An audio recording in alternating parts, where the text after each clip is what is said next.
HMPH, Pandora's actor, yes, my lord, our relationship is creator and creation. I am very pleased that you endeavor to express yourself as I created you, but I also believe this children should surpass their parents. Oh Lord Aints, you think of me as your child, right? You Ray, yeah, my child, or at least something like that. No, you definitely are. That's why you don't need to speak German or salute or react so dramatically in front of me. Though I created you, I want to see parts of you that I didn't create as proof of your growth. He turned to look when he heard a sniffle and saw Fifth dabbing at the corners of her eyes with a handkerchief. Why are your tear ducts too loose? Amid Aints' confusion, Pandora's actor bowed low. Understood, father. Just watch, father. I'll make all your wishes come true. This was a bad idea. I was too hasty. It was impossible, but Aints felt assaulted by a headache. Pandora's actor, you mustn't tell anyone what happened here today. You understand, right? If people learned you were getting special treatment, it could cause discord. And for that reason I am lowering your importance to me. If I had to choose between saving a floor guardian and you, I would let you go. Of course, my lord, please let me go. When she said it so proudly, Aints felt guilty. Sorry. And Fifth know that everything that just happened must be kept between us. When he saw that she nodded, he nodded as well. Okay, I am going to go now. Please wait. Since you Ray here, there is something I want to ask you, father. How do you plan to rule the nation of darkness? What? Many of the humans are wondering what direction you will lead this country in. Will you implement expansionist policies? In that case, will they be sent off to war? Things like that. Aints stopped where he stood. Where was Aints Gown headed? Aints was just a normal guy. So, when presented with the extravagant goal of world conquest, he had almost immediately quit thinking about it. He figured he could leave it up to the smart ones, like Albedo and Demiurge, but the decision of how to rule the country was one he couldn't avoid. Is something wrong, father? I'd like to tell you, but I am still thinking it over myself. I'll let you know after I've consulted with the Guardians. Yes, sir. Aints stood silently. All right, Pandora's actor. He heard a return salute as he left the room. Before he went outside, he contacted Sholtier using message to relay Pandora's actor's request. He didn't want to forget. If he put off work till later, it often slipped his mind. When they reached the entrance, Aints opened the door before Fifth could. Then he looked up at the sky. It was blue. I'll fly. That was all he said. He heard the flustered commotion of several people behind him, but he ignored it. He sailed up into the sky using fly. Then he landed on the roof of the second house. Rantel was a fortress city built with 3 concentric walls. From this view, one wall blocked his vision. I guess I can see it. All I can do is go there. If he walked the streets, maybe he would get an idea, something he would never come up with if he stayed here. An 8-edged assassin climbed up the wall. Lord Aints, please wait. It is too dangerous for you to go alone. He couldn't laugh off what the 8-edged assassin was saying. Standing out in the open alone was as good as saying, go ahead and snipe me. Yeah, you Ray right. Certainly if Peroncino was my opponent, I'd be a sitting duck. Peroncino was an archer. He was the most specialized in ranged combat of anyone in Aints Gown. He probably would have been able to shoot him to pieces. He was a man who had no trouble attacking targets from over a mile away. Lurking in the shadows and sniping with a bow was his specialty. That said, Aints wasn't planning to get picked off, even against Peroncino. He was confident that he could employ several different methods of defense, run away, and switch to attacking. It was training in PvP with Peroncino that had made that possible. He wasn't going to die so easily, but since he had to be on guard against moves that existed only in this world, the 8-edged assassin was right. Aints couldn't die yet, at least not until they experimented with resurrecting a player. He needed to act as though he had only one life and prepare a shield. The safe choice was definitely Albedo, since she was the toughest guardian. But then they would need someone to escort her. Soon it would be a whole procession. He didn't want to do that unless he was trying to lure the enemy to attack. In that case, the best would be a disposable high-level minion. He didn't really have any high-level monster minions.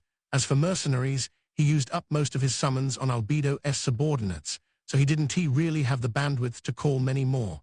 Aints sort of regretted trying to look cool and splurging. He consoled himself by thinking that sometimes bosses have to fake things for appearances. Wait, he needed to think his options through one at a time. Aints made a list in his head. First, mercenary monsters. Without money, calling on them was impossible. Second, the skill undead adjutant. It was no good since it used experience points. Third, summons via the staff of AINZOOAL Gown. Walking around with the guild weapon was out of the question. Fourth, the skill Create Undead. Even Create Upper Tier Undead resulted only in monsters with levels up to about 70, meaning they were NT strong enough. Well, he had a trump card. He could use Master of Dark Rites to strengthen his Create Undead skill. Create Upper Tier Undead could be used 4 times in a day, but by using up 2 of those, he could create an undead that was nearly level 90. Aints put a hand to his chin and pondered what sort of undead to make. A thief type Eternal Death. Or an eyeball type specialized in detection. Eternal Deaths were fantastic, but had a continuous passive skill called Aura of Death and Putrefaction. It was a great skill, a mix of Aints' Aura of Despair V, which caused instant death, and Aura of Despair I, which inspired fear. This undead could deal instant death and ability point penalties. It was especially adept at the latter, because the aura wasn't a psychic effect. Even those immune to psychic magic couldn't protect themselves from this tricky undead. Using it in a setting where friendly fire couldn't be avoided would surely create a hellscape filled with agonized shrieks. He could probably turn the ability off with an order, but it still seemed insane to take an undead like that out and about. A handful of other terrifying monsters came to mind and then vanished. Man, they were also unattractive, even though they have great abilities. They all seemed incredibly inappropriate for a king to take as his escort on a walk through town. As Aints was trying to figure out what to do, his eye landed on Fifth as she desperately tried to climb up the wall. He said nothing and jumped down. Partway through his fall, he used Fly to slow himself and practically floated to the ground. Fifth, red in the face with her hands up on a window frame, hurriedly fell in line behind him. Fifth, my lord, I am going to town. Understood, I'll prepare carriage. No, I don't need a carriage. I'd like to see the city, this place I rule over, so I think I am going to walk. What? But your honored feet will get dirty. I'll order the streets cleaned at once, and I'll ready an entourage. Most of the streets in Rantle were not stone paved. If it rained, they immediately turned to mud. No need. I used to live in this city, you know. That was only technically true. When he arrived at his inn, he normally returned to Nazarick to create undead. And I am going to create an attendant with magic. Nazarick doesn't need to go out of its way to prepare anyone, if that's what you wish, my lord. Well, the problem is, I am not sure what to summon. A demon or undead will start bad rumors. Then I should summon something beautiful that will be good for my reputation. What should it be? Having thought that far, he finally had his answer. I am going to summon some angels. Let us go. Yes, my lord. Aints' karma leaned negative quite heavily, but that didn't mean he had any trouble summoning angels, whose karma was very positive.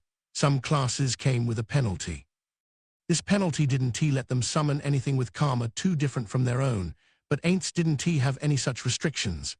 Incidentally, for those classes who did have that issue, the closer the summoned being's karma was to their own, the stronger the being would be. With every con came a pro that's how things worked in the game Yggdrasil. Aints headed for the yard. Breaking in horses and training hunting dogs, it had been used for all sorts of things. So the neatly trimmed lawn was surprisingly large. Okay, I am ready. It'll take some time, so please chat with me while we wait. You want to chat with me, my lord? Yes. Right, well, tell me something about the 9th level. Or will you tell me about cleaning our rooms? Aints didn't wait for Fifth's reply. He changed some of his gear and began to cast. He was using the super tier spell Pantheon. It was similar to the 10th tier spell Armageddon Good, and the super tier spell Nibelung I Pantheon was the exact opposite of the super tier spell Pandemonium. Aints stood there listening to Fifth talk as he continued casting. If he needed to cast it in a hurry, he could have used a cash shop item, but it would have been a waste. Shooting the breeze with a maid wasn't so bad. That was what he was thinking. He learned that no maids were allowed in Albedo's room. I see, that was all very interesting. I just remembered, though, go to my room on the double and bring me slimy boy. This won't work without him. Understood. After watching Fifth's maid uniform get disheveled as she jogged away, Aints stared vacantly at the large open space. While he waited, he reflected on what Fifth had said. Albedo had told the maids she would clean her own room. She considered it part of her training as a bride-to-be. She didn't want anyone else in the room Aints had given her. Aints grumbled to himself. Sheesh. Albedo, I understand how you feel, but when someone is as busy as you are, you should leave the odd jobs to the maids. This is a strange thing to say, but I guess I win as a ruler. Eventually, he watched Fifth come dashing back. She was out of breath, bearing Slimy Boy. Ain't smiled at her good work. Thanks. He expressed his appreciation briefly and took the lip bug from her. Then he stuck it to his bone throat, or rather his cervical vertebrae. He had no idea how it worked, but his voice changed. It had to be a special characteristic of the monster, but he couldn't quite understand it. All he could do was accept that what it did. About the time he gave up on his questions, the super tier spell finished casting. 6 angels appeared in columns of light. They were lion-headed angels with one pair of wings spread out. Another pair was wrapped around their bodies. They were clad in gleaming armor. Each of them bore a shield with an eye pattern in one hand and a fire-tipped spear in the other. These were angels with levels in the ATS. They were cherubim gatekeepers. Aints didn't know much about mythology. He had no idea why they were called gatekeepers, but he had a decent idea what sort of abilities they had as monsters. Cherubim gatekeepers made for great tanks. They also had fairly good detection abilities, so they were plenty qualified as guards. Protect me, don't kill any enemies. To whatever extent possible, incapacitate them without injuring them. Understood, Lord Summoner. It wasn't a merciful order. He didn't have any qualms about killing his enemies. He was planning for the possibility that someone was pulling the strings from the shadows. Also, Momon had to be the one to kill them. We ray off then. After setting up his defenses by deploying the angels around him, Ain't set off. Summons, including this super tier spell, vanished after a set amount of time, so he wanted to avoid wasting time as much as possible. Angels, Fifth is also coming along. Protect her as you do me. Understood, Lord Summoner. Lord Aints, I can possibly be worthy of the same protection as your precious supreme being body. Fifth, you may be a maid, but you are also one of my friend's creations. That makes you extremely valuable to me. Listen, I don't like repeating myself. Remember what I said and pass it along to your fellow maids. Thank you. Incidentally, he didn't mention the 8-edged assassins who were also coming along. He could summon them as long as he had Yggdrasil gold. They had no value to him besides the fact that it would be a waste to lose them. Now then, let us go. Aints, with an entourage consisting of the 6 angels, Fifth, and a few 8-edged assassins, the rest, would stay behind to guard this place, approach the gate. Standing, there was the commander of over 20 Death Knights Aints had created, a Crypt Lord.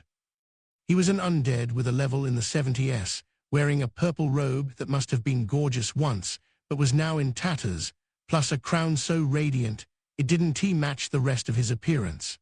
Crypt Lords had commander skills that strengthened their subordinates, but since the Death Knights this one was commanding were under Aints' control, the buffs were in effect.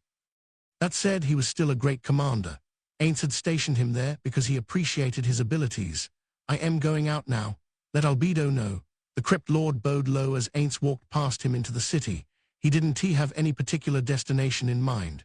More than a walk, he wanted an answer to the question Pandora's actor had asked him. He wouldn't have been able to sort out even the things he could manage on his own if he had to endure constant disruptions. Aints set out on his walk, envisioning the future of the Nation of Darkness, which he controlled. Aints and his crew proceeded straight down the broad street. He couldn't say it was very lively. Compared to his memories as Momon, the difference was clear. The expressions on the people's faces were dark. They were all in a hurry for some reason. Meanwhile, Death Knights strode right down the middle of the street. It was probably the group he had patrolling the city as guards. He'd given them simple orders: apprehend anyone fighting or otherwise being violent, and protect anyone who asked for help. Aints shifted his gaze toward the wall. Some of the many Death Knights he had created were on watch atop it. There were others, like the ones at the gate and the ones on patrol. But probably the weirdest way he was making use of them was having some accompany the slum dwellers he had sent to establish a village. The people with a high likelihood of ending up in the slums were the second and third backup sons who didn't inherit fields. These men came to the city with their dreams, convinced they would be able to make it there.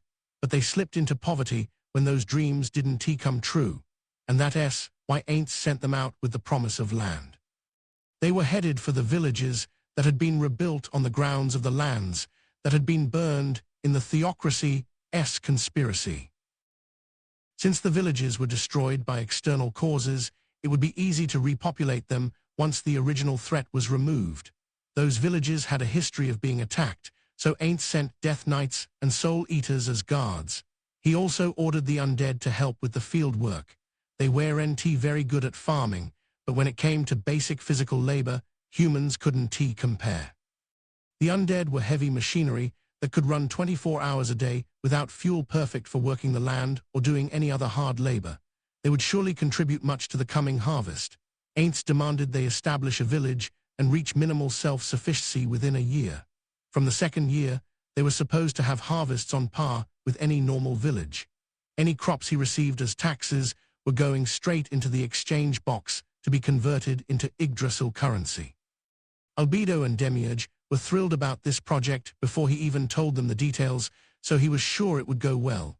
And so he had lent out the undead so that establishing the villages wouldn't drag on for years.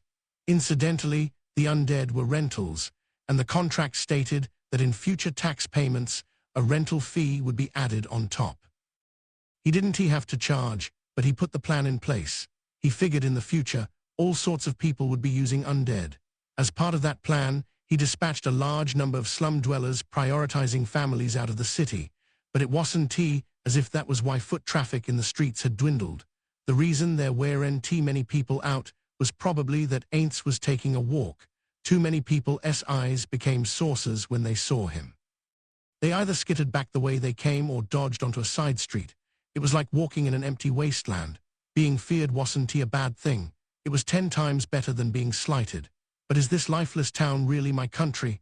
As long as the great tomb of Nazarick and the NPCs who lived there were happy, he didn't care about the rest. But what would his old friends have said if they saw this? Would they have been drawn in by their nature as undead or monsters and viewed humans as food? Or would they have retained intense human emotions? What the heck did he want to do with this country? As Pandora's actor said, he needed to decide national policy as well as his goals for ruling the city. For example, the country could exist to produce wheat and other food. They could throw this food into the exchange box to obtain coins. These coins could fortify the great tomb of Nazarick. It could become a country that bred humans for slaughter. This would accumulate experience points in the equipment, avarice, and selflessness. It could become a country where undead performed all the labor. Then the living wouldn't have to do any work at all. It could from a country filled with love to one filled with resentment. What was Aints supposed to do with this nation bearing his guild's name? He couldn't delegate this to his subordinates. It was his responsibility as Aints Ul Gaun, King of Darkness. Fifth, what do you think about this city? How is this country? My humble apologies. What kind of answer would be appropriate for how it is? Was it too abstract? Aints restated his question. Do you think this country is easy to live in? Tell me what you really think without any flattery. Yes, I think it's very easy to live in this country under your rule, Lord Aints. Aints looked to the heavens. He should have known this was what an NPC would say. But oh, what is it? Whatever it is, tell me. Yes, my lord. The ruler of this country is putting his precious body on display. Why has no one come to worship you? They only peek out from indoors. It's terribly poor manners. Fifth was offended. Certainly, a lot of people in the shops along the street were peeking out at them with bated breath. Some were even scared stiff at the sight of the angels. Fifth, you don't think humans are worth much, do you? My lord, that is correct. They are poor things who were not created by the supreme beings. This was the basic attitude that most in Nazarick shared. A level 1 maid was no exception. Fifth, what's most important to me is you guys. Thank you, but I should probably show a little affection to my subjects. They are the people of the nation of darkness after all. I humbly agree, my lord. Let us make an ideal town for them. A gentle world like a dream dipped in sweet nectar. It will be a place that will make them want to be ruled by me forever. I think that's a wonderful idea. If I am going to conquer the world, my target isn't only humans. All races shall kneel before me. As it should be, my lord. The ideal homeland plan. They had been carrying out this plan on the 6th level of Nazarick. Originally, they started it to show any players they encountered that they were a good guild. They wanted to say, look at all the races we've welcomed to Nazarick. Aints felt that as an experiment, it was a good one. Let us tell the whole world that under the rule of the King of Darkness is eternal prosperity. That is simply the truth, my lord. If that was how it turned out, he might be able to show off the city proudly if he ever found any of his friends, the other guild members. The shape of Aints' country would surely be one where all the races under his rule could coexist. He would take the form of Aints Ul Gaun from the great tomb of Nazarick and reproduce it in this world. It would be a place where his friends, who might be out there somewhere, could come and have a pleasant time with people of all sorts of races, even if those people were grotesques. Aints' eyes sparkled even more brightly. The nation of darkness, ruled by Aints Ul Gaun, should be a country where all sorts of races can coexist. Only the nation of darkness can achieve that. Even if one genius king established a country, there was no guarantee that his child would be an excellent king as well. And neither was there any guarantee that his grandson or great-grandson would be excellent kings. He had heard somewhere that companies went bad in the second generation and went under in the third. But that wouldn't happen if an ageless, immortal genius king was the ruler. The ideal government was dictatorship by a handful of geniuses.